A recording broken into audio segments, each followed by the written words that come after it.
അപ്പോൾ സുഹൃത്തുക്കളെ, ഇന്ന് വളരെ ഇൻറ്റൻസ് ആയിട്ടുള്ള സ്റ്റാമിന ട്രെയിനിങ് ചെയ്യാനാണ് ഉദ്ദേശിച്ചിട്ടുള്ളത്. അതുകൊണ്ട് പിന്നെ രാവിലെ തന്നെ ഒന്ന് ഫ്രഷായി ഒരു സ്മൂത്തിയൊക്കെ കുടിച്ചിട്ടാണ് ഇന്ന് പോകുന്നത്. അപ്പോൾ നമ്മൾ എപ്പോഴും പറയാറുണ്ട് രാവിലെ എണീറ്റ് വെറും വയറ്റിൽ ട്രെയിനിങ് ചെയ്യരുത് എന്നുള്ളത്. ഇത് പിന്നെ കൃത്യമായിട്ട് ട്രെയിനിങ് ചെയ്യുന്ന ആളുകൾക്കുള്ള ഒരു കാര്യമാണ്. സാധാരണ ഫാറ്റ് ലോസ് ഒക്കെ ചെയ്യുന്ന ആളുകൾക്ക് വ്യത്യസ്തമായിട്ടുള്ള രീതിയിൽ പലരും അഡ്വൈസ് ചെയ്യാറുണ്ട്, പല പ്രൊഫഷണൽസും അഡ്വൈസ് ചെയ്യാറുണ്ട്. അതല്ല ഞാനിവിടെ ഉദ്ദേശിച്ചിട്ടുള്ളത്. നമ്മൾ സ്ഥിരമായിട്ട് കൺസിസ്റ്റൻ്റ്ലി നമ്മൾ ചെയ്യുന്ന ട്രെയിനിങ്ങുകളൊക്കെ ചെയ്യുന്ന ആളുകളെ സംബന്ധിച്ചിടത്തോളം അവരെന്തെങ്കിലും കഴിച്ചതിന് ശേഷം മാത്രമേ വർക്കൗട്ടിന് പോകാൻ പാടുള്ളൂ. അപ്പോൾ ഞാനിന്ന് പ്രിപ്പയർ ചെയ്തിട്ടുള്ളത് ഒരു സ്മൂത്തിയാണ്. ഈ സ്മൂത്തിയിൽ ഞാനൊരു ആപ്പിളും അതുപോലെ ഒരു പിയറും അതുപോലെ ഒരു ബനാനയുമാണ് ഇട്ടിട്ടുള്ളത്. പിന്നെ കുറച്ച് വെള്ളം ഒഴിച്ചിട്ട് ഒരു സ്കൂപ്പ് പ്രോട്ടീൻ പൗഡറും അതിൽ ചേർക്കുകയുണ്ടായി. ഈ പ്രോട്ടീൻ പൗഡർ എന്ന് പറയുമ്പോൾ അത് ഉപയോഗിക്കുന്നതിനെ പറ്റി വ്യത്യസ്തമായിട്ടുള്ള ആളുകൾക്ക് പല അഭിപ്രായങ്ങളാണുള്ളത്. നമുക്കൊരു വീഡിയോ പ്രോട്ടീൻ പൗഡറുമായി ബന്ധപ്പെട്ട് നമുക്ക് ചെയ്യാവുന്നതാണ്. പക്ഷേ അതിനു മുമ്പ് ഒരു കാര്യം ഞാൻ സൂചിപ്പിക്കാം. പ്രോട്ടീൻ പൗഡർ ഉപയോഗിക്കുന്നതിന് കുഴപ്പമൊന്നുമില്ല. പക്ഷേ കൃത്യമായിട്ട് അതിൻ്റെ അളവും കാര്യങ്ങളുമൊക്കെ അറിഞ്ഞതിന് ശേഷം മാത്രം പ്രോട്ടീൻ പൗഡർ ഉപയോഗിക്കാം. പിന്നെ പല ജിമ്മുകളിലും നമ്മൾ കാണുന്ന ഒരു കുഴപ്പമെന്ന് വെച്ചാൽ അവിടെ അവർക്ക് കമ്മീഷൻ കൂടുതൽ കിട്ടുന്ന തരം പ്രോട്ടീൻ പൗഡറുകൾ വിറ്റ് കഴിക്കും. അപ്പോൾ അങ്ങനെയുള്ള കാര്യങ്ങളല്ല ശരിക്കും ശ്രദ്ധിക്കണം. നമ്മൾ ശരിക്കും റെഫർ ചെയ്തതിന് ശേഷം മാത്രം പ്രോട്ടീൻ പൗഡറുകൾ വാങ്ങുക. നല്ല ക്വാളിറ്റി പ്രോട്ടീൻസ് മാത്രം വാങ്ങാൻ ശ്രമിക്കുക. പിന്നെ വേറൊരു കാര്യം കൂടി ശ്രദ്ധിക്കേണ്ടത്, ഇതൊരു സപ്ലിമെൻ്റാണ്, ഒരു ഫുഡിൻ്റെ സപ്ലിമെൻറ്റ് മാത്രമാണ്. നമുക്ക് അത്രയും ഫുഡ് നമുക്ക് ഉള്ളിലേക്ക് എടുക്കാൻ പറ്റാത്ത ഒരു അവസ്ഥ വരികയാണെങ്കിൽ മാത്രം ഒരു സപ്ലിമെൻ്ററി ആയിക്കൊണ്ട് നമുക്കത് ഉപയോഗിക്കാവുന്നതാണ്. പലപ്പോഴും നമ്മൾ വർക്കൗട്ടൊക്കെ ചെയ്തിട്ട് വേണ്ടത്ര പോഷകങ്ങൾ ഉള്ളിലേക്ക് എത്തിയിട്ടില്ലെങ്കിൽ നമുക്ക് റിക്കവറി കൂടുതൽ ഡിലേ ആവും. മാത്രമല്ല പിന്നീട് നമ്മുടെ ഹെൽത്തിനെ അത് ബാധിക്കുകയും ചെയ്യും. അപ്പോൾ അതൊക്കെ ഒഴിവാക്കാൻ വേണ്ടിയിട്ടാണ് ഇത്തരം സപ്ലിമെൻറ്റുകൾ ഫുഡിലേക്ക് ചേർക്കുന്നത്. അപ്പോൾ അതൊന്ന് മനസ്സിൽ വെക്കുക മാത്രം ചെയ്യുക. നമുക്കതിനെക്കുറിച്ച് കൂടുതൽ പിന്നീട് വിശദീകരിക്കാം. അപ്പോൾ സ്മൂത്തി ഉണ്ടാക്കുക എന്ന് പറഞ്ഞാൽ നമുക്ക് പിന്നെ ചിലപ്പോൾ ചില ആളുകൾക്ക് ഇത് കുറച്ച് കോസ്റ്റ്ലി ആയിട്ടൊക്കെ ഫീൽ ചെയ്യാൻ പറ്റും. നമുക്ക് ഡെയിലി ഒന്നും ചിലപ്പോൾ സ്മൂത്തി കുടിക്കാൻ കഴിഞ്ഞോളന്നില്ല നമ്മുടെ നാട്ടിലേക്ക് സാഹചര്യം വെച്ചിട്ട്. അപ്പോൾ നമ്മളെന്ത് ചെയ്യാം, ഒരു ആഴ്ചയിൽ ഒരു ദിവസം ഒരു ഹെൽത്തി ഫുഡ് ഡേ എന്നൊക്കെ ആക്കിയിട്ട് നമുക്ക് ഒരു ദിവസം പൂർണ്ണമായിട്ട് നമുക്കൊരു ക്യാമ്പ് ഡേ അല്ലെങ്കിൽ ഒരു പിന്നെ ഫുട്ബോളുമായി ബന്ധപ്പെട്ട പരിശീലനത്തിന് വേണ്ടി മാത്രം നീക്കി വെക്കുക. അങ്ങനെയുള്ള കാര്യങ്ങളൊക്കെ ചെയ്യാം. ഉദാഹരണത്തിന് ഇപ്പോൾ ഒരു ഞായറാഴ്ച നമ്മൾ എടുക്കുകയാണെങ്കിൽ രാവിലെ നമ്മൾ ഒരു വർക്കൗട്ടുകളും കാര്യങ്ങളൊക്കെ ചെയ്യുന്നു. ഒരു അക്കാഡമിയിൽ ചെയ്യുന്നത് പോലെയുള്ള വർക്കൗട്ടുകളും കാര്യങ്ങളൊക്കെ ചെയ്യുന്നു. പിന്നെ അതിനുശേഷം നമ്മൾ വൈകുന്നേരം കളിക്കാൻ പോകുന്നു. അപ്പോൾ അതിൻ്റെ ഇടയിൽ നന്നായിട്ട് റെസ്റ്റ് എടുക്കുന്നു, നന്നായിട്ട് ഉറങ്ങുന്നു. അങ്ങനെയുള്ള കാര്യങ്ങളൊക്കെ ചെയ്യാം. അപ്പോൾ വൈകുന്നേരം ആണെങ്കിലും ചെറുതായിട്ടൊരു കളിയും കൂടി കളിച്ചു കഴിഞ്ഞാൽ ആ ദിവസം നന്നായിട്ട് നമുക്ക് ഹെൽത്തി ആയിട്ട് പിറ്റേ ദിവസമൊക്കെ ഫീൽ ചെയ്യാനുള്ള സാധ്യത, നമുക്കൊരു ഫീല് കിട്ടും.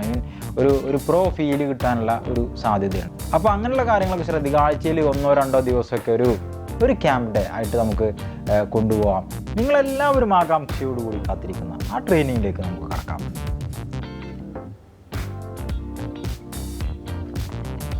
ഇതല്ല ട്രെയിനിങ് വരാൻ പോകുന്നുണ്ട്.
ഈ ഒരു വീഡിയോ നിങ്ങൾക്ക് ഇഷ്ടപ്പെട്ടാൽ നിങ്ങളുടെ അടുത്ത ആളുകളിലേക്ക് ഇത് ഷെയർ ചെയ്ത് കൊടുക്കുക.